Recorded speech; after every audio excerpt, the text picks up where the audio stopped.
Hello students, welcome back.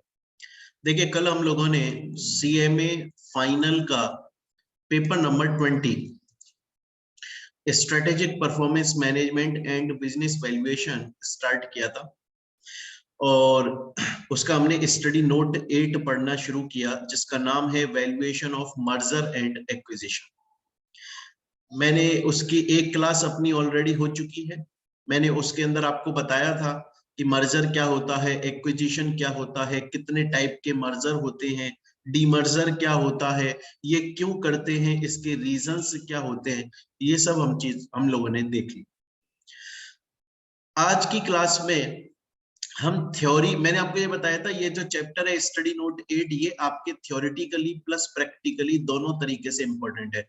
हालांकि practical questions ज्यादा आते हैं एग्जाम में, बट थ्योरी में भी कभी कभी आ जाता है। तो इस चैप्टर की थ्योरी हम लोगों ने क्लास, जो हमारी लास्ट क्लास हुई थी, उसमें पढ़ ली थी। थोड़ा सा पार्ट और बचा है थ्योरी का, जिसे हम अभी आज की क्लास में कंप्लीट कर लेंगे और फिर हम प्रैक्टिकल क्वेश्चंस करना स्टार्ट कर देंगे। चलिए, तो अब हम आगे स्टार्ट करते हैं। अब बात ये आती है, मैंने आपको समझाया कि मर्जर क्या है, एक्विजिशन क्या है, दोनों में क्या डिफरेंस है। आखिर अगर कोई कंपनी मर्जर या एक्विजिशन कर रही है या किसी का मर्जर या एक्विजिशन हो रहा है, तो उसके कुछ फायदे भी होते होंगे, उसके कुछ प्रॉफिट्स या एडवांटेजेस भी होते हैं और उसके कुछ डिसएडवांटेजेस भी होते हैं। हमें दोनों देखने हैं। देखिए, प्रॉफिट या एडवांटेजेस क्या है।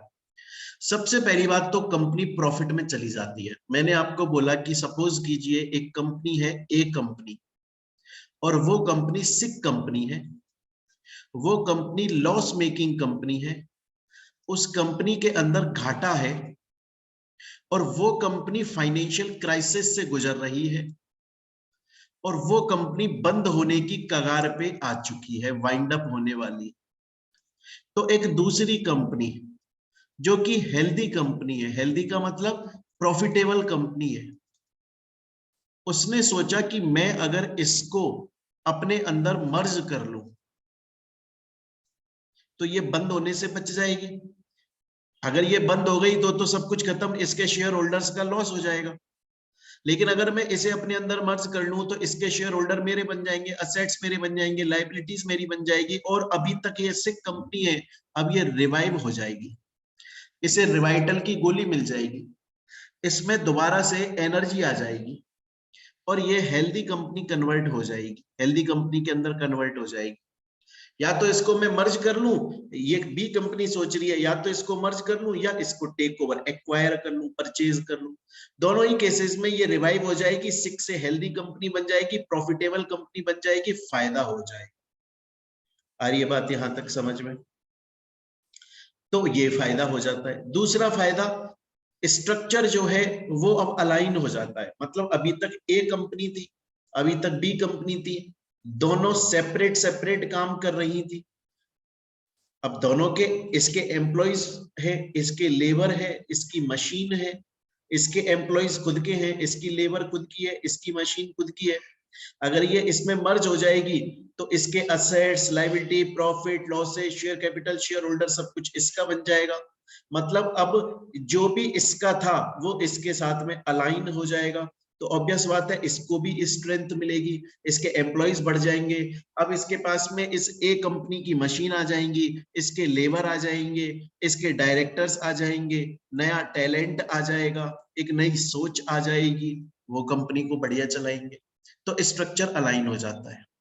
न्यू अप्रोचेस, आप सपोज कीजिएगा एग्जांपल के तौर पे, ए कंपनी कपड़े की फील्ड में काम करती है, बी कंपनी किसी और फील्ड में काम करती है। अगर बी ने ए को अपने अंदर मर्ज कर लिया तो सोचिए ये बुक बनाने का काम करती थी, अब ये, और इसने मर्ज कर लिया क्लॉथ बनाने वाली कंपनी को, तो इसको एक नए मार्केट में एंट्री मिल गई। अब ये उस मार्केट के अंदर कपड़ा तो बेचेगी, अपनी बुक का भी मार्केट खोल लेगी। तो नया अप्रोच मिल जाता है, नया टैलेंट आ जाता है, कल्चर, एक अच्छा कल्चर मिल जाता है। सपोज कीजिए एग्जांपल के तौर पे ये प्रॉफिटेबल कंपनी है, इस कंपनी के अंदर जो लोग काम करते थे वो सही से काम नहीं करते थे, उनमें मोटिवेशन फैक्टर की कमी थी। लेकिन इस कंपनी का जो वर्किंग एनवायरनमेंट है वो बहुत अच्छा है, लोग खुशी से काम करते हैं, लोगों को अच्छी सैलरी मिलती है, लोग टाइम पर आते हैं, पूरा यहाँ पे रूल्स रेगुलेशन फुलफिल होता है। ये हमेशा से चाहता था कि मैं ऐसे ही कल्चर में काम करूं। अब मर्ज हो रहे हैं तो तुमको तुम्हारा डिजायर्ड कल्चर मिल रहा है, कॉस्ट सेविंग हो जाएगी। कॉस्ट सेविंग कैसे हो जाएगी? अगर ये कंपनी अपने लिए कहीं से नई मशीन लेकर आती तो इसे बहुत सारा पैसा खर्च करना पड़ता, अपने लिए नया लेबर अपॉइंट करती तो बहुत सारा पैसा खर्च करना पड़ता, अपने लिए नए इन्वेस्टर जोड़ती, शेयर होल्डर्स, तो प्रमोशन में बहुत सारा पैसा जोड़ना पड़ता।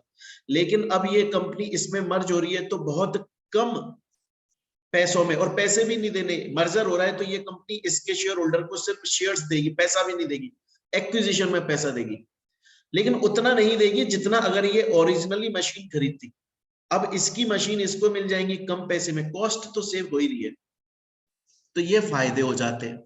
बट स्टूडेंट्स कुछ नुकसान भी हो जाते हैं। कभी कभी ऐसा हो जाता है कि हम सोचते हैं कि दूसरी कंपनी को, ए कंपनी को अपने बी कंपनी सोच रही है कि इसको मैं अपने अंदर मर्ज कर लूं, लेकिन ये सही से चेक नहीं करते कि मर्ज करने में एक्सपेंस बहुत ज्यादा हो रहा है, खर्चा बहुत ज्यादा मिल रहा है, मतलब इतनी कमाई नहीं होगी बाद में मर्जर के जितना हम मर्जर के अंदर खर्चा कर देंगे, हमारा टाइम बहुत ज्यादा खराब हो जाएगा। हो सकता है ये कंपनी बेकार है, इसके लोग सही से काम नहीं करते, इसकी क्वालिटी बेकार है, कहीं ऐसा ना हो इसको मर्ज कर लेने से हमारे लेबर भी लथार्जिक हो जाए, हमारा एम्प्लॉयज भी सही से काम नहीं करें, उनमें भी ये आ जाए कि यार हम भी नहीं करेंगे, और क्वालिटी हमारी गिरने लग जाए। एम्प्लॉयज का एटीट्यूड, बिहेवियर चेंज हो जाता है। कैसे चेंज हो जाता है? सपोज देखिए, आज एयरटेल कंपनी, सपोज कीजिएगा ये एयरटेल कंपनी लॉस में चल रही है, एग्जांपल में ले रहा हूं, और ये है जियो कंपनी, सपोज कीजिए ये जियो कंपनी बहुत प्रॉफिट में चल रही है। अब इसके अंदर टोटल 100 एम्प्लॉइज काम करते हैं, और उन 100 एम्प्लॉइज को अच्छी खासी सैलरी मिलती है, बढ़िया काम कर रहे हैं, उनकी इज्जत है, प्रोफाइल है उनका एक अच्छा इस कंपनी के अंदर। अब ये कंपनी इसमें मर्ज हो रही है तो इसके एम्प्लॉइज भी इसमें आ जाएंगे। अब इसके एम्प्लॉइज हैं 50, अभी तक इस कंपनी के अंदर कितने एम्प्लॉइज थे? 100, लेकिन एयरटेल जियो में मर्ज हो जाएगी तो फिर कितने एम्प्लॉइज हो जाएंगे? 150 हो जाएंगे, 50 इसके भी आ गए। मतलब जियो अब इन 50 को भी सैलरी देगी और इनसे काम भी करवाएगी। तो जो काम अभी तक 100 लोग कर रहे थे अब वो 150 लोग करेंगे, मतलब इन लोगों का काम यहाँ पर रिड्यूस हो गया, इन लोगों का, क्योंकि एक्स्ट्रा लोग आ गए ना कंपनी में काम करने के लिए, तो इनका बर्डन रिड्यूस हो गया, तो ऑब्वियस बात है इनकी सैलरी भी रिड्यूस हो सकती है। तो कभी कभी तो क्या होता है, ये 100 लोग जो है ना वो अच्छे से बिहेव नहीं करते इनके साथ में कि यार ये फालतू में आ गए, हमारा नुकसान कर रहे, नहीं आते तो अच्छा होता, कोशिश करते हैं कि कैसे भी करके इनको बाहर निकाल दिया जाए, इनके साथ में कोऑपरेट ना करें, वहां पे कल्चर क्लैश हो जाते हैं। बहुत बार कल्चर भी क्लैश होता है। सोचिए एग्जाम्पल के तौर पे Airtel company loss making company, इसके एम्प्लॉइज जो हैं उनमें कोई रूल्स रेगुलेशन नहीं है, वो बहुत ही इनफॉर्मल तरीके से काम करते हैं, rules regulation code of conduct से काम ही नहीं करते, इनका इवन कोई कंपनी में ड्रेस कोड नहीं है, जो मर्जी है जैसे उठ के चला आ रहा है, जीन्स में, शॉर्ट्स में, गंजी में ऐसे चला आ रहा है। जबकि जियो जो कंपनी है वो बहुत ही रूल्स रेगुलेशंस के साथ में काम करती है, प्रॉपर वर्किंग एनवायरनमेंट है वहां पर, ऐसा नहीं है कोई भी कभी भी ऑफिस से बाहर चला जा रहा है वहां पर लीव लेनी पड़ती है, अच्छा एकदम प्रॉपर कॉर्पोरेट कल्चर है। अब एयरटेल वाले जो है वो तो लथार्जिक है, बड़े ही फर्जी लोग हैं, मैं एग्जांपल में दे रहा हूँ ना, ऐसा नहीं है कि मैं एयरटेल को कुछ बोल रहा हूँ, मैं एग्जांपल ले रहा हूँ, और एयरटेल जियो इसलिए बोल रहा हूँ जिससे आप लोगों को क्लिक हो जाए जल्दी से। अब इसके एम्प्लॉइज जब यहाँ पर जाएंगे उनको पता चलेगा अरे यहाँ पर तो वर्किंग एनवायरनमेंट बड़ा सख्त है भाई, तो उनके कल्चर क्लैश होंगे, फिर उनमें लड़ाई हो जाएगी, और स्टेक होल्डर जो है वो हर कोई अपना अपना फायदा देखेगा। तो कभी कभी नुकसान भी हो जाते हैं, कभी कभी प्रॉफिट भी हो जाते हैं। क्वेश्चन ये आता है कि सर जब भी कोई कंपनी किसी के साथ में मर्ज हो रही है या फिर उसका एक्विजिशन हो रहा है तो क्या क्या काम करने पड़ते हैं, प्रोसेस क्या क्या है? अरे बहुत लंबा चौड़ा प्रोसेस होता है। मर्जर या एक्विजिशन का प्रोसेस छोटा नहीं होता, बहुत बड़ा प्रोसेस होता है, बहुत बड़ा। कम से कम इसके अंदर आप ये लगा लिए 1 से 1.5 साल लग जाता है, तब जाकर आप देखिए ना, आपने कभी सुना होगा वोडाफोन और आइडिया का मर्जर हो रहा है, बहुत पहले सुना होगा, और बहुत सालों बाद में आपने देखा कि हाँ जी वोडाफोन और आइडिया एक्चुअली में मर्ज हो गए। तो ऐसा थोड़ी था उन्होंने बीच में अपना प्रोग्राम रोक दिया था, उन्होंने अनाउंस कर दिया था कुछ साल पहले और वो फिर अपना काम करना शुरू हो गए थे। लेकिन ये मर्जर एक्विजिशन का प्रोसेस इतना बड़ा होता है ना कि इसमें टाइम बहुत लग जाता है। अब वो प्रोसेस में क्या क्या होता है, मुझे एक बात बताइए, आज एक कंपनी है, ए कंपनी लॉस मेकिंग कंपनी है और ये चाहती है इसका कोई मर्जर कर ले, और एक कंपनी है बी कंपनी, ये प्रॉफिट मेकिंग कंपनी है, ये किसी कंपनी को मर्ज करना चाहती है। ऐसा थोड़ी ना है कि ये कंपनी रोड पे खड़ी हो जाएगी और बोलेगी, ठेले वालों की तरह, ढकेल वालों की तरह, रेडी वालों की तरह हल्ला लगाएगी कि आओ आओ मुझे मर्ज कर लो, आओ मुझे मर्ज कर लो, 20 रुपए किलो भिंडी, ऐसे थोड़ी है। ये पहले आइडेंटिफाई करेगी कि आखिर कौन सी कंपनी है जिसमें मुझे मर्ज होना चाहिए, कौन सी कंपनी है जो मेरे टाइप ये काम करती है फर्नीचर का, ऐसी कौन सी कंपनी है जो फर्नीचर के बिजनेस को जानती है। पहले आइडेंटिफाई किया जाता है। अब आइडेंटिफाई कौन करता है, आइडेंटिफाई इंटरमीडियरी करता है। आइडेंटिफाई कौन करता है, इंटरमीडियरी। इंटरमीडियरी कौन है, इंटरमीडियरी मर्चेंट बैंकर हो सकता है जो स्टॉक एक्सचेंज सेबी के पास में रजिस्टर्ड है, कोई बैंक हो सकता है, कोई बैंक हो सकता है, कोई फाइनेंशियल इंस्टीट्यूशन हो सकता है ना, एनसीएलटी, इवन गवर्नमेंट अथॉरिटी हो सकती है। तो कोई इंटरमीडियरी होता है बीच में, वो बताता है इस कंपनी को कि देखो फलानी कंपनी है, एक बहुत ही प्रॉफिटेबल कंपनी है, अगर तुम उसके अंदर मर्ज हो जाओ ना तो तुम्हारा भी फायदा है, उसका भी फायदा है, और वो तैयार भी हो सकती है, तुम बोलो तो बात करो, क्योंकि उसका बिजनेस तुम्हारे बिजनेस थोड़ा मिलता जुलता है, या नहीं भी है तो उस कंपनी को तुम्हारे बिजनेस की जानकारी है और वो किसी अच्छी कंपनी को मर्ज भी करना चाहती है। और मर्जर वो इसलिए करना चाहती है क्योंकि उसको मशीन्स चाहिए, एम्प्लॉइज चाहिए, वो तुम्हारे पास में। तो इंटरमीडियरी जो है वो टारगेट कंपनी को फाइंड करता है कि कौन किसके साथ में मर्ज हो जाएगा, फिर उसके साथ में नेगोशिएशन करता है, क्या तुम मर्ज होने के लिए तैयार हो, क्या तुम मर्ज करने के लिए तैयार हो। फिर बताता है लीगल फॉर्मेलिटीज क्या क्या होंगी, कितने हमें लीगल लॉज कंप्लाइंसेस फुलफिल करने पड़ेंगे। और जब दोनों कंपनियां बोलती है हाँ जी हम तैयार है, तो उनके बीच में एक अरेंजमेंट, एक एग्रीमेंट बनवा दिया जाता है और डील को वहां पे कर दिया जाता है कि ठीक है अब हम आपका मर्जर स्टार्ट करते हैं। अब जब स्टार्ट किया जाता है तो बहुत सारे ड्यू डिलीजेंस का मतलब क्या होता है, कंप्लाइंसेस, रूल्स रेगुलेशन, लॉ, जो इस प्रोसेस के दौरान फुलफिल करने हैं। उसमें इंडस्ट्री भी एनालिस करी जाती है, ये भी देखा जाता है कि यार अब क्या होता है ना बच्चों, देखो सपोज कीजिए एक कंपनी है ए, ये लॉस मेकिंग कंपनी है, एक कंपनी है बी, ये प्रॉफिट मेकिंग कंपनी है, दोनों फर्नीचर की फील्ड में काम करते हैं। अब बात आ रही है कि ये प्रॉफिट मेकिंग इसको अपने अंदर मर्ज कर ले, अब कर ले की कोई दिक्कत नहीं है, लेकिन आपने ना एक कंपटीशन चैप्टर पढ़ा है, कंपटीशन एक्ट, उसके अंदर मैंने आप लोगों को सेक्शन 6 पढ़ाया था, पेपर नंबर 13 लॉ सब्जेक्ट के अंदर। उसमें मैंने बताया था कि अगर मर्जर हो रहा है या एक्विजिशन हो रहा है तो एक थ्रेशोल्ड लिमिट होती है, उससे ऊपर मर्जर के बाद में इतनी कैपिटल या इतना टेक ओवर नहीं हो जाना चाहिए, क्योंकि मार्केट में मोनोपोली आ जाएगी। सोचो एक कंपनी फर्नीचर की फील्ड में दिग्गज कंपनी थी एक वक्त, आज लॉस में है, लेकिन एक वक्त बहुत बड़ी कंपनी थी। और बी कंपनी तो फर्नीचर की फील्ड में आज भी बड़ी कंपनी है।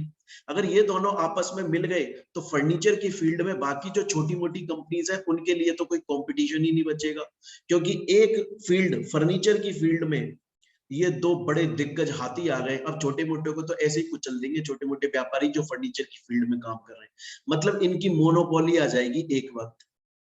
फ्यूचर में एक ऐसा टाइम आ जाएगा जब ये फर्नीचर की इंडस्ट्री में राज करेंगे। ये एक बेड जो होगा ना, एक बेड उसको ये 3 लाख रुपए में बेचेंगे, क्योंकि मोनोपोली है इनकी। तो चेक करना पड़ता है कहीं ऐसा तो नहीं है मर्जर के बाद में ये ऐसा हो जाएगा स्ट्रक्चर कि ये मार्केट में सब कंपटीशन खत्म कर देंगे, ऐसा ना हो जाए।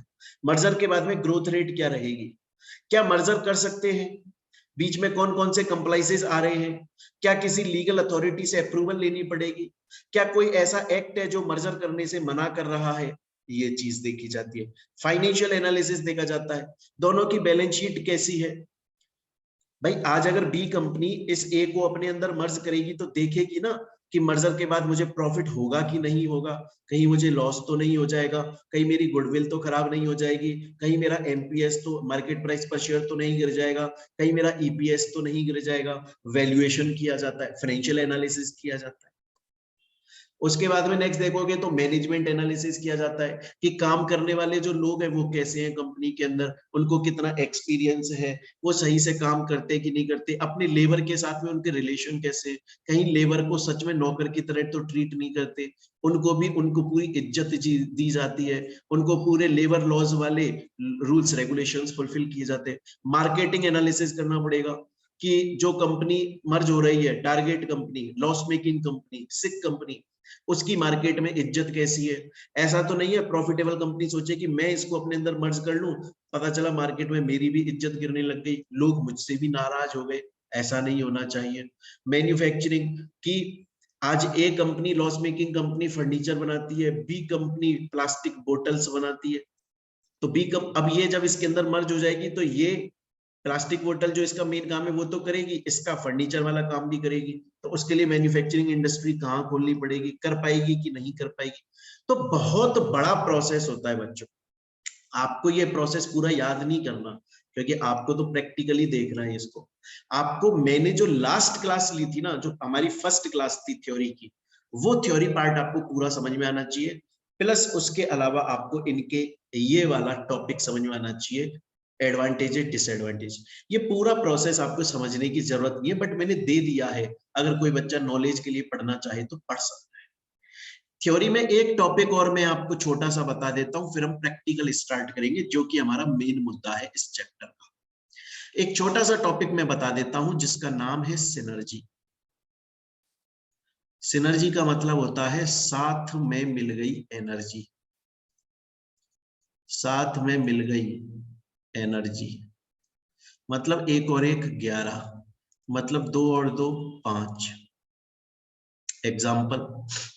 एग्जाम्पल मुझे ये बताइए कि एक तो Reliance company plus Tata company, ये दोनों अगर साथ में मिलकर काम करने लग जाएं, और एक है यहां पर कौन सा है वो, अडानी ग्रुप, ये अकेले काम कर रही है और ये साथ में काम कर रही है, मुझे बताइए कौन सी वाली कंपनी ज्यादा इफेक्टिवली काम करेगी। सर ऑब्वियस बात है रिलायंस और टाटा, क्योंकि रिलायंस खुद में बहुत बड़ी है, टाटा खुद में बहुत बड़ी है। अगर ये दोनों मिल गए फिर तो सर ये हालत ही खराब कर देंगे, ये तो बहुत इफेक्टिवली काम करेंगे सर, ये तो बहुत एफिशिएंटली काम करेंगे सर, बहुत अच्छा काम करेंगे। और ये जो अकेली काम कर रही है ये इनको टक्कर नहीं दे पाएगी, क्योंकि सिनर्जी इफेक्ट आ जाएगा। सिनर्जी का मतलब होता है एफिशिएंसी जो है उन कंपनीज की जो साथ में मिलकर काम कर रही हैं, उनकी एफिशिएंसी हमेशा ज्यादा होती है उस कंपनी से जो अकेले काम कर रही। ऑब्वियस बात है बच्चों।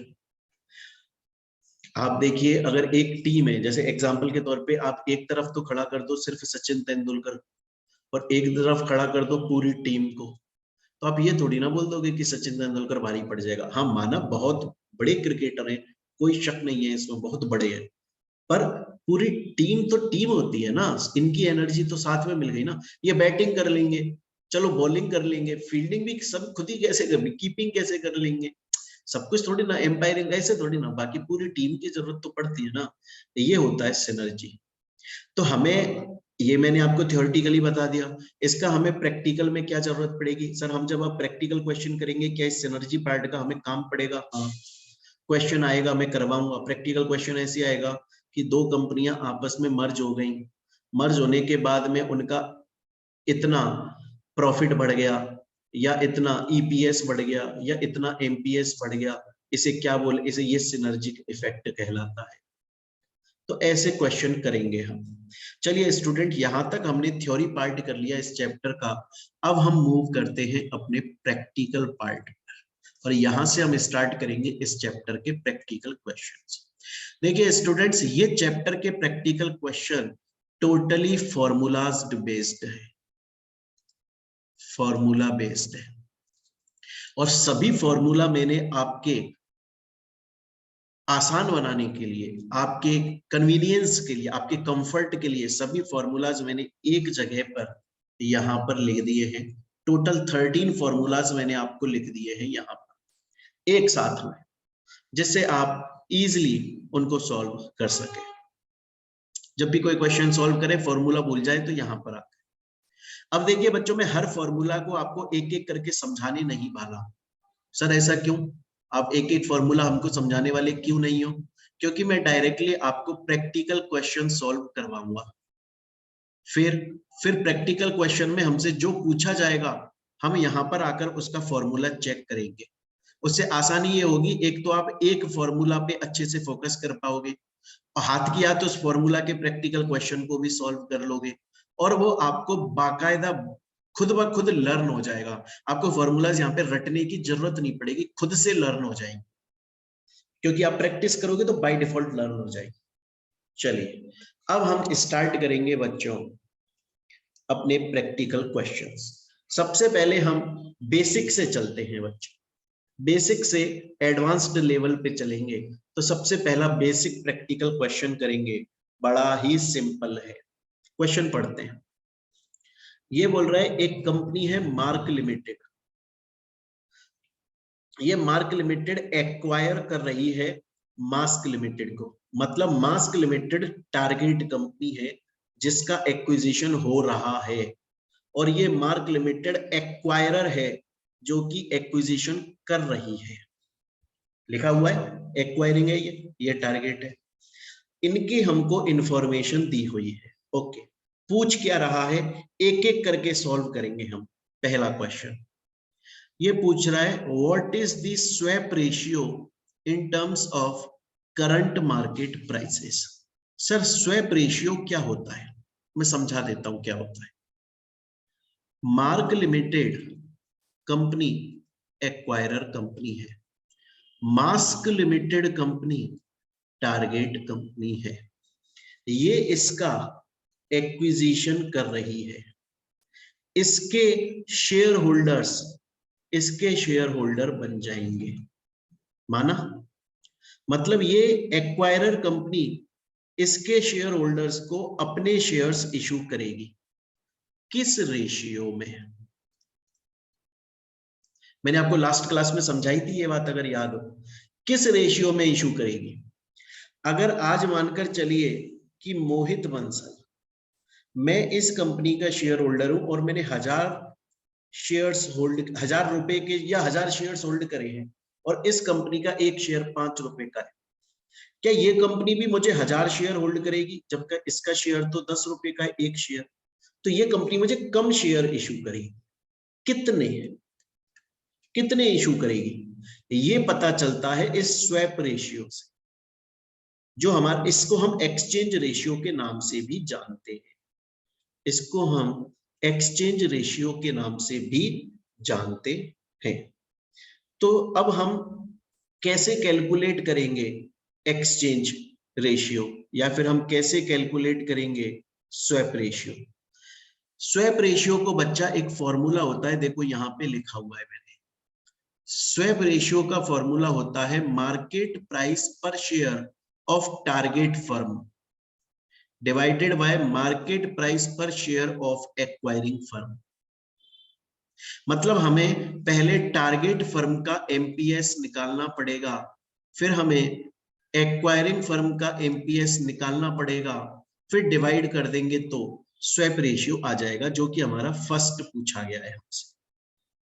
अब मार्केट प्राइस पर शेयर कैसे निकालते हैं? मार्केट प्राइस पर शेयर निकालने का भी मैंने यहाँ पे फॉर्मूला बताया हुआ है। उसका फॉर्मूला होता है earning per share into price earning ratio. Earning per share into price earning ratio. तो मार्केट प्राइस पर शेयर का फॉर्मूला क्या होता है? Earning per share into price earning ratio. Price earning ratio question में given है, हमें earning per share calculate करना पड़ेगा। हमें क्या निकालना था? Swap ratio. उसका फॉर्मूला क्या है? Market price per share of target firm divided by market price share of acquiring firm. हमें मार्केट प्राइस पर शेयर नहीं पता, तो हमें वो निकालना पड़ेगा। उसको निकालने के लिए हमें EPS into price earning ratio करना पड़ेगा। प्राइस अर्निंग रेशियो क्वेश्चन में गिवन है, ईपीएस हमारे पास में नहीं है तो हमें ईपीएस निकालना पड़ेगा। तो ईपीएस निकालने का फॉर्मूला क्या होता है? ईपीएस निकालने का फॉर्मूला होता है profit after tax divided by number of shares. तो अब देखिए, अब हम सॉल्व करना स्टार्ट करते हैं। ये वाला सॉल्व कर रहे हैं बच्चों। पहले क्वेश्चन में हमें क्या गिवन है? क्वेश्चन में हमें अर्निंग आफ्टर टैक्स गिवन है।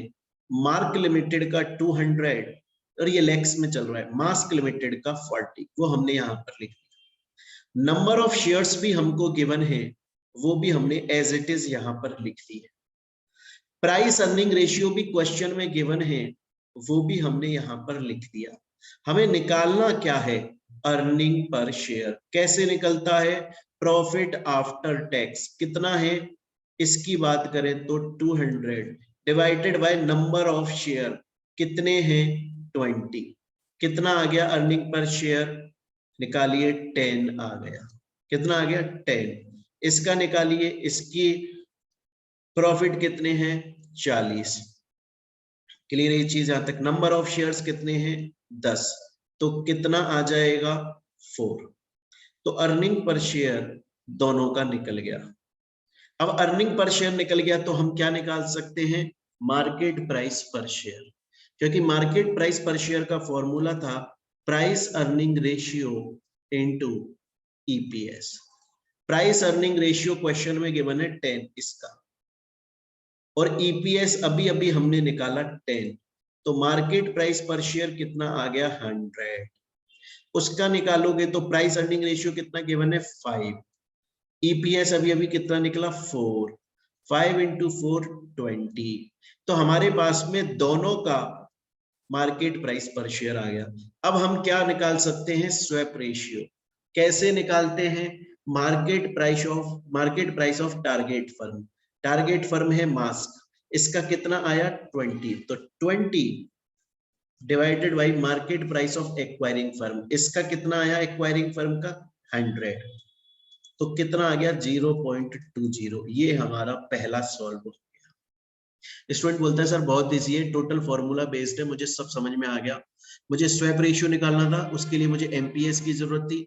एमपीएस निकालने के लिए मुझे price earning ratio into EPS की जरूरत थी, और ईपीएस के लिए मुझे क्वेश्चन में गिवन था profit after tax divided by number of share. उसके थ्रू मैंने ईपीएस निकाला, उसके थ्रू मैंने एमपीएस निकाला, उसके थ्रू मैंने स्वैप रेशियो निकाला। सिंपल है सर। आगे चलते हैं, आगे चलो।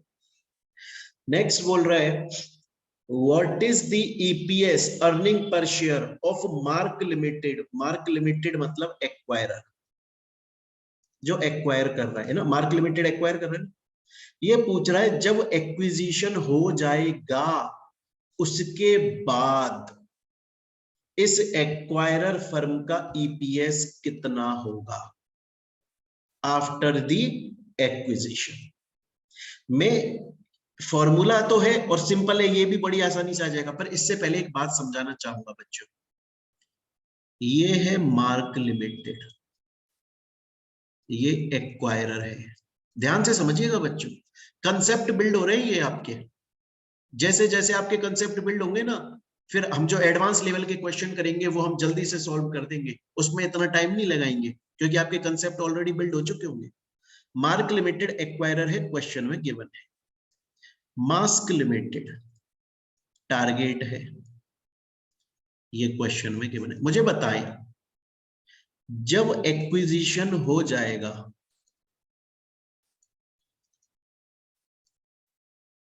तो ये तो इसके अंदर चली जाएगी, तो यही बचेगी, यही बचेगी।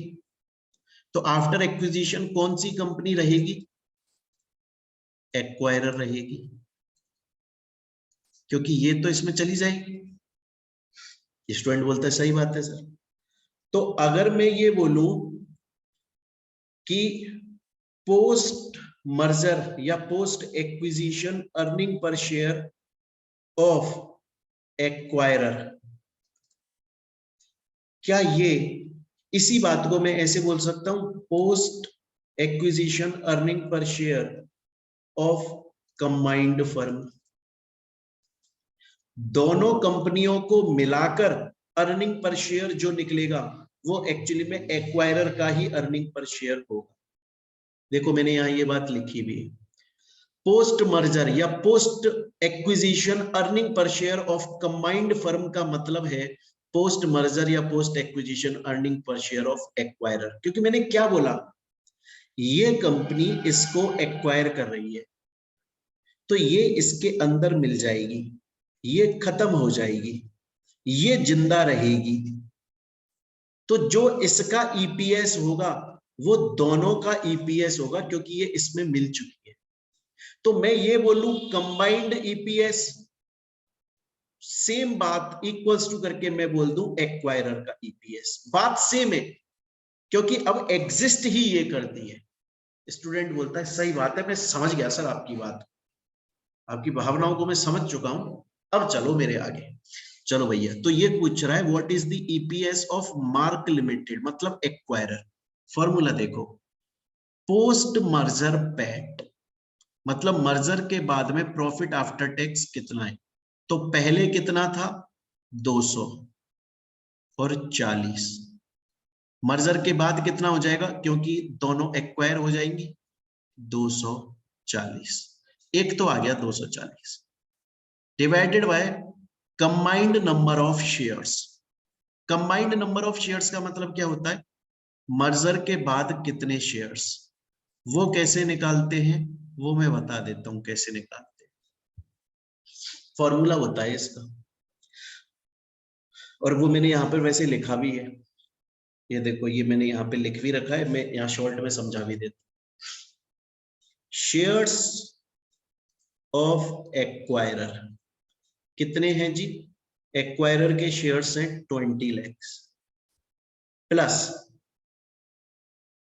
ये शेयर्स ऑफ टारगेट नहीं आएंगे। आप बोलो कि सर आपने profit after tax after the acquisition के लिए दोनों को प्लस कर दिया, उसी तरह से शेयर्स को भी प्लस कर दो। नहीं, ऐसा नहीं, क्योंकि मैंने आपको क्या बोला था, इसके कितने शेयर्स होंगे जो ये कंपनी इशू करेगी, ये कंपनी एक्विजिशन की वजह से जो इसके शेयर होल्डर्स को शेयर्स इशू करेगी वो होंगे। और वो कैसे निकाले जाते हैं, इसके टोटल नंबर, मैंने फर्स्ट क्लास पहली क्लास में भी समझाया था क्लास 1 में, इसके जो टोटल शेयर्स हैं 10 लाख इनटू स्वैप रेशियो या एक्सचेंज रेशियो, पहले वो कैलकुलेट करो। ये कौन से शेयर्स आ गए, ये आ गए shares of acquirer company issued to shareholders of target company. Target company के शेयर होल्डर्स को इसने अपने कितने शेयर्स दिए इस एक्विजिशन की वजह से। तो अब देखिए बच्चों, क्वेश्चन की रिक्वायरमेंट है कि हमको ईपीएस निकालना पड़ेगा after the acquisition acquirer company का, और post merger EPS of the acquirer company हमको पता है, उसे हम post merger EPS of combined firm भी बोल सकते हैं। फॉर्मूला मैंने लिख दिया, post merger PAT divided by combined number of shares. Combined PAT कैसे आया, पैट एक्वायरर का और पैट टारगेट का प्रॉफिट आफ्टर टैक्स दोनों प्लस कर दो तो वो आ जाएगा, क्वेश्चन में गिवन है।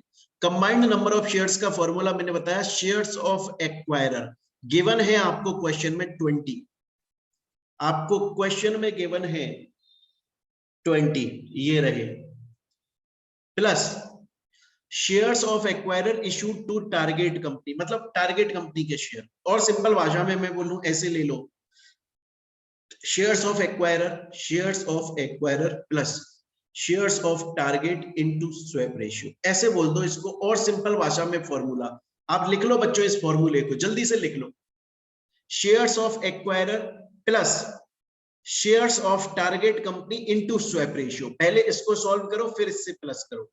तो शेयर्स ऑफ एक्वायरर है 20 प्लस टारगेट कंपनी के शेयर्स कितने हैं 10, क्वेश्चन में गिवन है, और स्वैप रेशियो अभी अभी हमने कैलकुलेट करा फर्स्ट वाले में इनटू 0.20।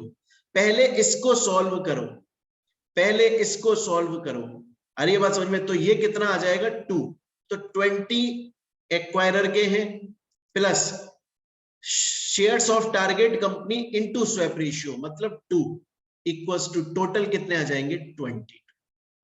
टोटल कितने आ जाएंगे 22। तो combined number of shares merger के बाद में टोटल शेयर्स कितने हो जाएंगे 22। आ गया समझ में? अब फॉर्मूला पुट कर दो। कंबाइंड पैट है 240 divided by combined number of shares वो है 22, डिवाइड कर दो। अरे मेरी बात समझ में? ये आ जाएगा आपका 10.91। ये क्या निकल के आ गया? ये अर्निंग पर शेयर निकल के आ गया।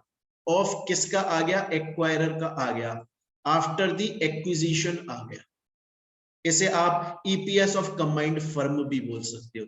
स्टूडेंट बोलता है सर मैं आराम से समझ गया आपकी सब बात को।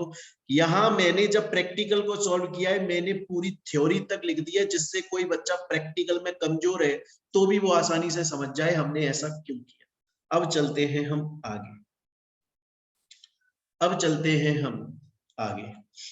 वो बोल रहा है what is the expected market price per share of mark limited, मतलब एक्वायरर, आफ्टर एक्विजिशन।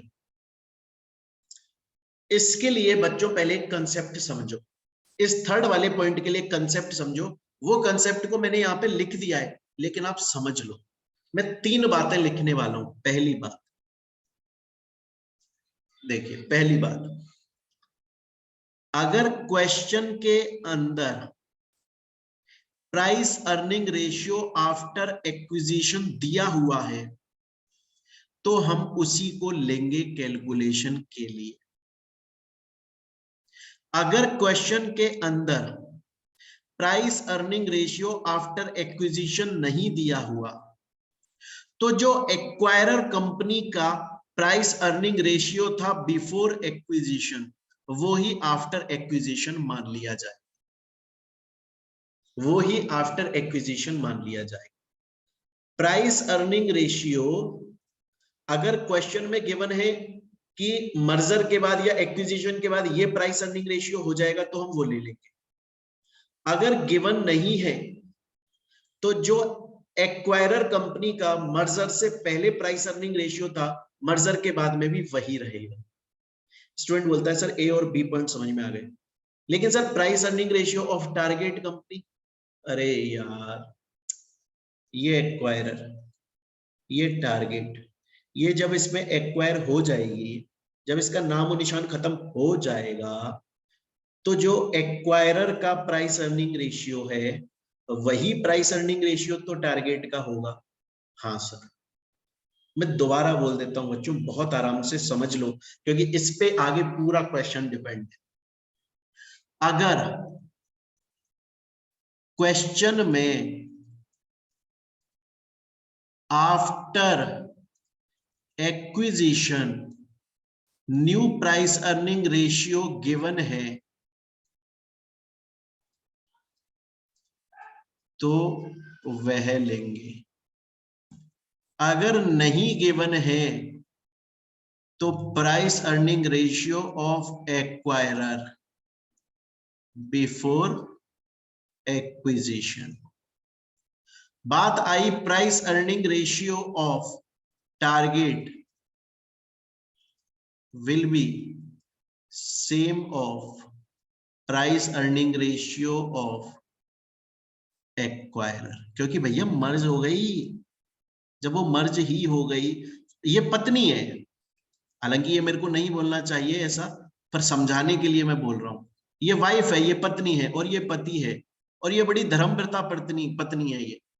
ये वो बोलती है कि जो मेरे पति का है वही मेरा है, मेरे पति का दुख मेरा, पति का दुख भी सुख भी मेरा, वो चीज है। तो ये टारगेट कंपनी बोल रही है कि प्राइस अर्निंग रेशियो जो मेरे पति एक्वायरर कंपनी का है मेरा भी वही है, मैं भी वही मानूंगी बस। जो मेरे पति का दुश्मन वो मेरा दुश्मन, जो इसका दोस्त वो मेरा दोस्त, जो इसका प्राइस अर्निंग रेशियो वो मेरा प्राइस अर्निंग रेशियो। तो अब आ जाते हैं हम अपने क्वेश्चन पे। इसको हम बूट स्ट्रैप इफेक्ट बोलते हैं। इसका मतलब क्या है? इसका मतलब है जो जूता अभी तक एक्वायरर का था, मतलब जो प्राइस अर्निंग रेशियो एक्वायरर का था उसी जूते के अंदर अब टारगेट कंपनी पैर रखकर चलेगी, मतलब price earning ratio of target भी वही होगा जो एक्वायरर का है। ये पापा है, ये बेटा है, अब बेटे का पैर पापा के जूते में आ गया है, मतलब जो टारगेट का प्राइस अर्निंग रेशियो है वो क्या होगा, जो एक्वायरर का प्राइस अर्निंग रेशियो ना वही इसका प्राइस अर्निंग रेशियो होगा। स्टूडेंट बोलता है चलिए सर मैं समझ गया, बात को आगे चल। क्वेश्चन बताओ, क्वेश्चन क्या बोल रहा है, देखो क्वेश्चन बोल रहा है कि एमपीएस निकालो। किसका एमपीएस निकालो, एक्वायरर का, आफ्टर एक्विजिशन, और एज्यूम करना है कि प्राइस अर्निंग रेशियो जो पहले था एक्विजिशन के बाद में भी वही है, हम निकाल लेते हैं, बड़ा ही सिंपल है। यहां तक तो मैंने आपको ये कंसेप्ट समझा दिया, अब चलते हैं आगे। बात है मार्केट प्राइस पर शेयर निकालने की, तो मार्केट प्राइस पर शेयर का फॉर्मूला क्या होता है, EPS into price earning ratio. लेकिन हमें तो सर पोस्ट एक्विजिशन एमपीएस निकालना है, ये तो आपने नॉर्मल एमपीएस का फॉर्मूला बताया, हमें तो पोस्ट एक्विजिशन एमपीएस निकालना है। हाँ, तो फॉर्मूला हो जाएगा post acquisition EPS into post acquisition price earning ratio. तो पोस्ट एक्विजिशन ईपीएस हमने निकाला था क्या, हाँ जी सर हमने अभी अभी निकाला था, वो था 10.91 into price earning ratio after acquisition क्या है सर, क्वेश्चन बोल रहा है कि चेंज नहीं हुआ, तो जो एक्वायरर का एक्विजिशन से पहले प्राइस अर्निंग रेशियो था आफ्टर एक्विजिशन भी वही रहेगा।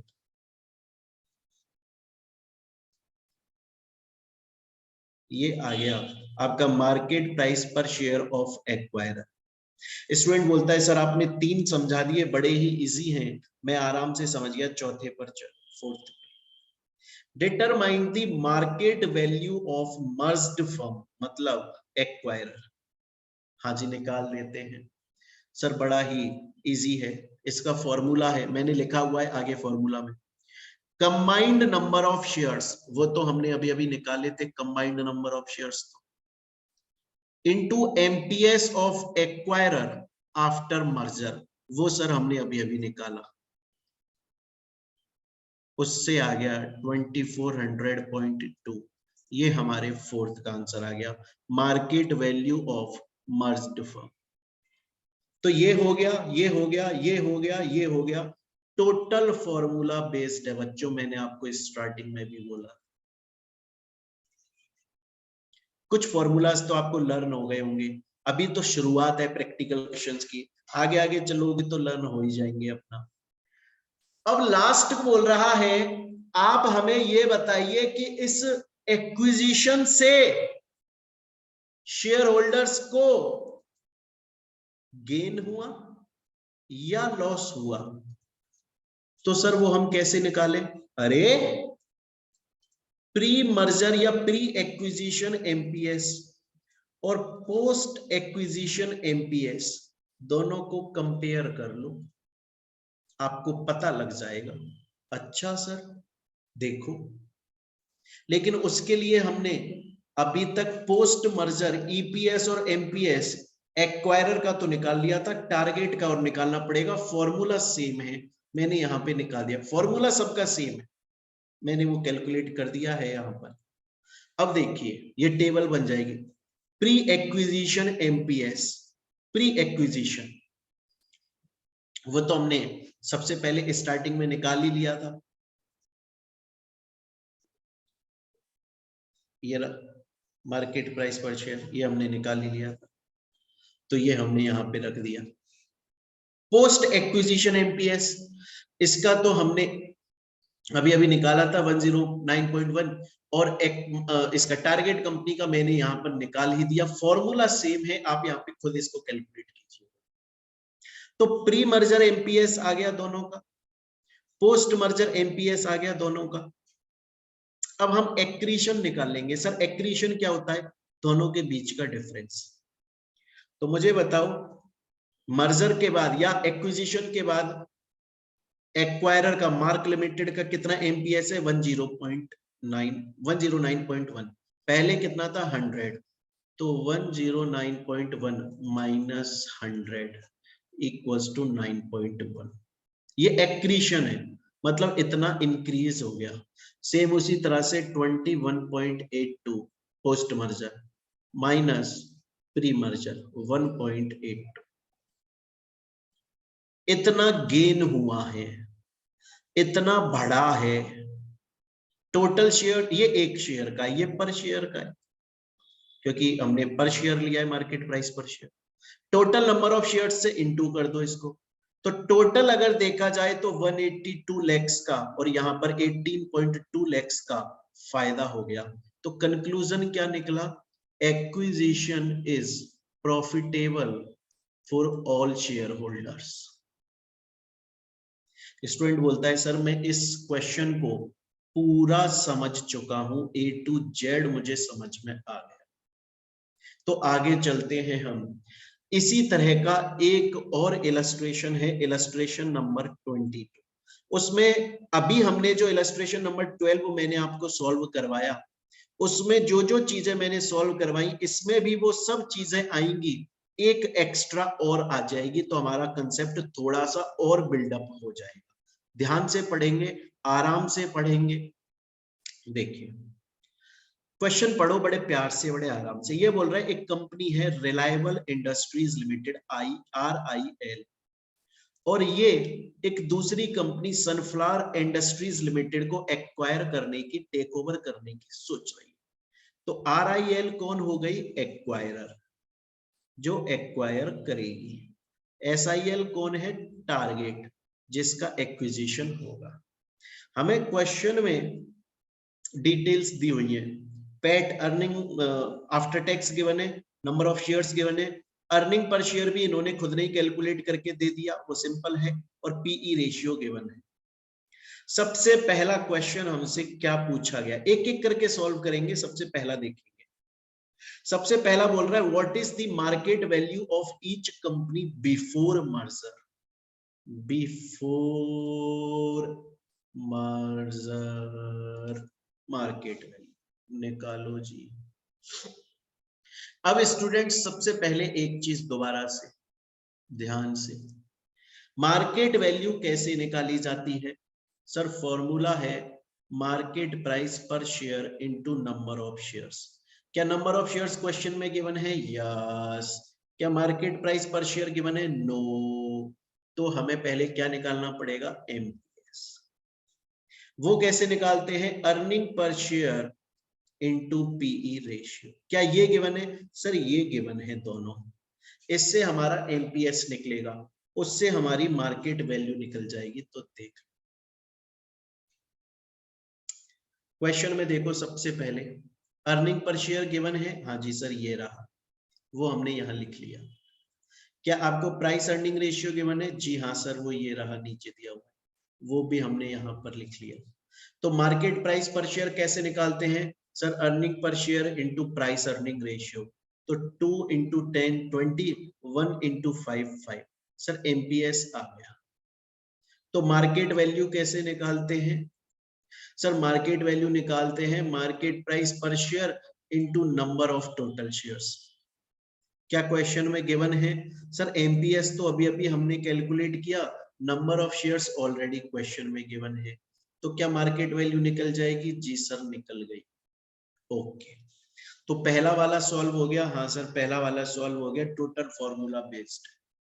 आगे चलते हैं। अब इस सेकंड वाले को बच्चों बहुत धीरे धीरे पढ़ लो, बहुत ही आराम आराम से पढ़ लो। ये कुछ बोल रहा है आपसे, ये बोल रहा है कि अज्यूम करो, एज्यूम कर लो कि इस मर्जर के अंदर ये एक्वायरर कंपनी अपना एक शेयर इशू करेगी इसके 4 शेयर्स के बदले। लिखा हुआ है 1 share of RIL for 4 shares of SI। मतलब मोहित बंसल, मैंने इसके 12 शेयर्स होल्ड किए हैं। किसके? SIL के। तो मुझे RIL के कितने शेयर्स मिलेंगे? 3। क्यों? क्योंकि 4 शेयर पर मुझे इसका 1 शेयर मिल रहा है, तो 8 शेयर पर मुझे इसके 2 मिलेंगे, 12 पर मुझे इसके 3 मिलेंगे। सिंपल गणित है मैथ से। तो इसका मतलब क्या हुआ? इसका मतलब हमारा एक्सचेंज रेशियो 1/4 हो गया। इसे आप वैसे भी लिख सकते हो, इसे आप ऐसे भी लिख सकते हो, और आप 0.25 करके भी लिख सकते हो। ठीक है सर, मैं समझ गया। सेकंड वाले का मैं यहां से लेके यहां तक मीनिंग समझ गया, आगे समझाओ। ये बोल रहा है कि ये भी अज्यूम कर लो कि जब मर्जर हो गया उसके बाद में कोई सिनर्जिक इफेक्ट नहीं आया, मतलब प्रॉफिट में बढ़ावा नहीं हुआ। जो प्रॉफिट्स बिफोर मर्जर थे, आफ्टर मर्जर भी वही प्रॉफिट्स रहे, सिनर्जिक इफेक्ट आया ही नहीं। तो आपको मार्केट वैल्यू निकालनी है RIL की आफ्टर द मर्जर, और उसके अलावा बताना है क्या इस मर्जर से शेयर होल्डर्स को फायदा हो रहा है कि नुकसान। अरे सर, ये तो वही है जो अभी हमने सॉल्व करा था इससे पहले। देखिए, एक्सचेंज रेशियो क्वेश्चन में गिवन है, अब हमें मार्केट वैल्यू निकालनी है। मार्केट वैल्यू का फॉर्मूला क्या होता है? Market value equals to market price per share into combined number of shares. ये मैं आफ्टर दी मर्जर बात कर, क्या हमारे पास में पोस्ट मर्जर है? नहीं। क्या हमारे पास में कंबाइंड नंबर ऑफ शेयर्स है? नहीं। तो हमें पहले पोस्ट मर्जर एमपीएस निकालना पड़ेगा। पोस्ट मर्जर एमपीएस का फॉर्मूला क्या होगा? EPS into price earning ratio. लेकिन post merger EPS, post merger price earning ratio, price earning ratio तो सेम हो जाएगा। वो तो हमने पढ़ा था, मैंने बताया था आपको कि अगर मर्जर की वजह से नया प्राइस अर्निंग रेशियो नहीं मिल रहा है तो जो एक्वायरर का पहले प्राइस अर्निंग रेशियो था अब भी वही रह जाएगा। हमें पोस्ट मर्जर ईपीएस निकालना पड़ेगा क्योंकि हमें पोस्ट मर्जर एमपीएस चाहिए, क्योंकि हमें पोस्ट मर्जर मार्केट वैल्यू निकालनी है। और पोस्ट मर्जर ईपीएस निकालने के लिए हमको कंबाइंड पैट चाहिए, वो तो हम ले लेंगे। कंबाइंड नंबर ऑफ शेयर्स चाहिए। मतलब हम क्वेश्चन को यहां से सॉल्व कर रहे हैं बच्चों, नीचे से सॉल्व कर रहे हैं, यहां से स्टार्ट करना। सबसे पहले हम देखेंगे कंबाइंड नंबर ऑफ शेयर्स। मैंने क्या बताया था? Shares of acquirer. क्या शेयर्स ऑफ एक्वायरर क्वेश्चन में गिवन है? हाँ जी, 10। वो लेक्स में गिवन है, मैं सिंपल ले रहा हूं, plus shares of target into swap ratio. तो शेयर्स ऑफ टारगेट भी 10 है, और स्वैप रेशियो अभी अभी हमने देखा 1/4, इसको 0.25 बोल सकते। इसे आप सॉल्व कर लोगे तो कितना निकल के आएगा? 10 plus 2.5 equals to 12.5 combined number of shares. Total formula based है बच्चों, एक चीज निकल गई। अब हमें पोस्ट मर्जर ईपीएस निकालना है, तो हमें प्रॉफिट आफ्टर टैक्स चाहिए मर्जर के बाद का। क्वेश्चन बोल रहा है सिनर्जिक इफेक्ट मिला ही नहीं, मतलब जो प्रॉफिट मर्जर से पहले था मर्जर के बाद भी वही है। तो मर्जर से पहले प्रॉफिट कितना था? 20 + 10 = 30। तो ईपीएस निकालने के लिए profit after tax after the merger मिल गया हमें 30। कंबाइंड नंबर ऑफ शेयर्स हमने अभी अभी निकाले 12.5, तो 2.4 हमारा पोस्ट ईपीएस आ गया, पोस्ट मर्जर ईपीएस। अब हम पोस्ट मर्जर एमपीएस निकाल सकते हैं, वो कैसे? उसके लिए फॉर्मूला है पोस्ट मर्जर ईपीएस, जो हमने 2.4 अभी अभी निकाला, divide into post merger price earning ratio, वो तो सेम ही रहेगा 10, तो 24 आपका पोस्ट मर्जर एमपीएस आ गया। तो अब आप मार्केट वैल्यू निकाल सकते हो, post merger MPS into combined number of share. 24 जो अभी अभी निकाला, कंबाइंड नंबर ऑफ शेयर्स हमने यहां पर निकाले थे 12.5, इनटू कर दो 300 आपका पोस्ट मर्जर मार्केट वैल्यू आ गई। तो हमने इस सेकंड वाले का यहां तक तो सॉल्यूशन कर दिया। स्टूडेंट बोलता है जी हाँ सर आपने सॉल्यूशन कर दिया, मान गए। अब सर हम इनको कंपेयर कर लेते हैं। एक्वायरर और टारगेट को प्री मर्जर एमपीएस और पोस्ट मर्जर एमपीएस से हम कंपेयर कर लेते हैं, जैसे हमने लास्ट क्वेश्चन में करा था। उसके लिए आपको टारगेट कंपनी की भी ईपीएस और एमपीएस चाहिए होगी, वो मैंने यहाँ पर निकाल दी है, सेम फॉर्मूला से निकल जाती है, वो मैंने बताया था। तो अब कंपेयर करो, प्री मर्जर एमपीएस कितना था, वो हमने यहाँ निकाला था स्टार्टिंग। पोस्ट मर्जर इसका तो अभी 24 निकाला, इसका 6 आएगा, वो आपको खुद को निकालना है। मैंने सब कुछ फॉर्मूला दिया, एक एक चीज है, सभी डिजिट्स आपके पास में। एक्रीशन निकालो, एक्रीशन क्या होता है, इसके और इसके बीच का डिफरेंस। मर्जर के बाद में मार्केट प्राइस पर शेयर 24 से पहले 20 थी, 4 का फायदा। इसकी 6 से पहले 5 थी, 1 का फायदा। ये पर शेयर निकल के आई है, हमें टोटल शेयर्स के लिए चाहिए, इंटू 10 कर दो। 40 लाख का फायदा हो रहा है आरआईएल मतलब इसके शेयर होल्डर्स को, एक्वायरर के, और 10 लाख का फायदा हो रहा है टारगेट के। तो कंक्लूजन क्या है, बेहतर मर्जर करना फायदेमंद है। तो बच्चों हमने ये निकाल दिया, ये निकाल दिया, एक और बच्चा है, वो ये बोल रहा है अगर मानकर चलो मर्जर की वजह से सिनर्जिक इफेक्ट आ रहा है, पहले बोला नहीं आ रहा है तो निकालो, हमने निकाल दिया। अब बोल रहे हैं मान लो बाई चांस आ रहा है, तो सब कुछ निकालो और मुझे बताओ शेयर होल्डर्स को फायदा होगा कि नहीं। तो सब कुछ सेम होगा, सब कुछ सेम होगा। कैसे, देखो अब ये नई अर्निंग्स हमें कैसे मिल जाएगी, कैसे निकालते हैं, PAT of acquirer plus PAT of target plus synergic effect. PAT of acquirer कितना है, आप खुद देखिए क्वेश्चन में, पैट ऑफ एक्वायरर है 20 lakhs, पैट ऑफ टारगेट कितना है 10, और हमें सिनर्जिक इफेक्ट कितना मिल रहा है, क्वेश्चन में गिवन है 20%। 20%, तो ये हो गया 30, उसका 20%, 2 3 जा 6, 36 lakhs नया प्रॉफिट आफ्टर टैक्स आ जाएगा आपका। Combined number of equity share तो हमने पहले ही निकाल लिए थे ना। अब सब कुछ निकाल लो, आप अर्निंग पर शेयर निकाल लो फॉर्मूला लगा के, वो मैंने यहाँ पे निकाल दिया है।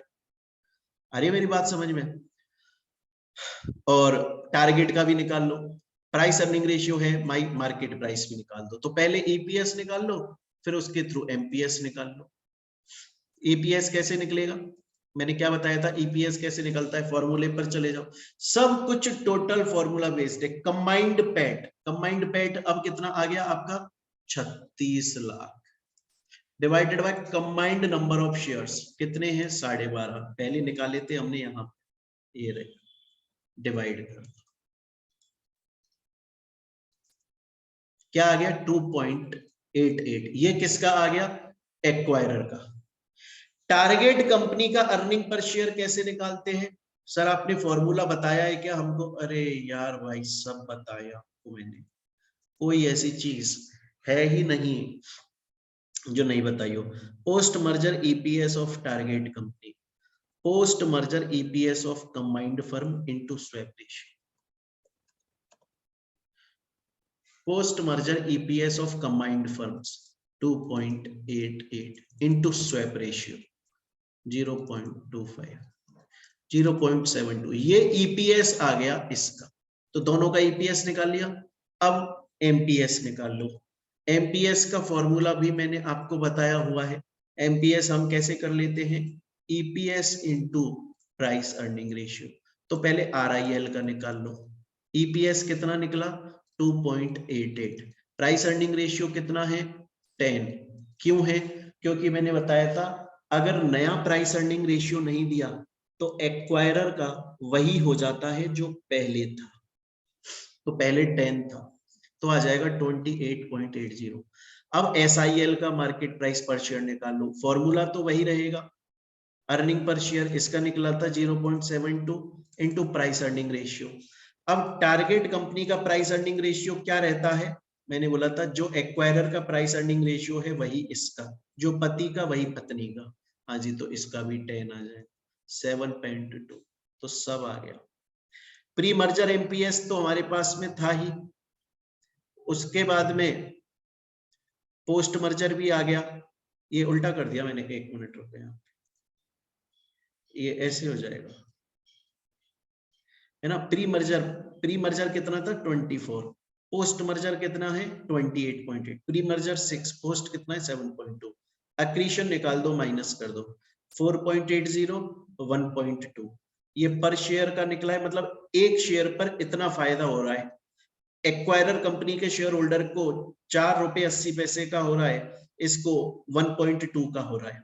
टोटल नंबर ऑफ शेयर से इंटू कर दो, तो टोटल इतने लाख का फायदा हो रहा है इसके शेयर होल्डर्स को और इसके शेयर होल्डर को। मतलब बहुत अच्छी बात है। कंक्लूजन क्या निकलेगा, मर्जर इज बेनिफिशियल।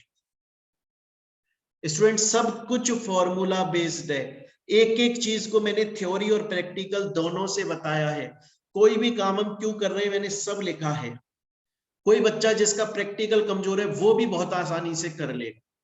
तो यहां तक स्टूडेंट्स हमारे स्टडी नोट 8 के थ्योरी तो पूरी कंप्लीट हो जाती है और हमने 2 प्रैक्टिकल्स भी कर लिए। स्टूडेंट्स मैं आपको बता दूं, ये जो प्रैक्टिकल मैंने आपको 2 करवाए हैं, इससे आपके स्टडी मटेरियल में मिलते हुए और भी इलस्ट्रेशन है। जैसे इलस्ट्रेशन नंबर 28 सेम है जो मैंने आपको करवाया, ये आप खुद करिएगा, आपको कोई भी दिक्कत नहीं आने वाली, एग्जैक्टली सेम है, सिर्फ डिजिट्स अलग है, बाकी सब कुछ सेम है।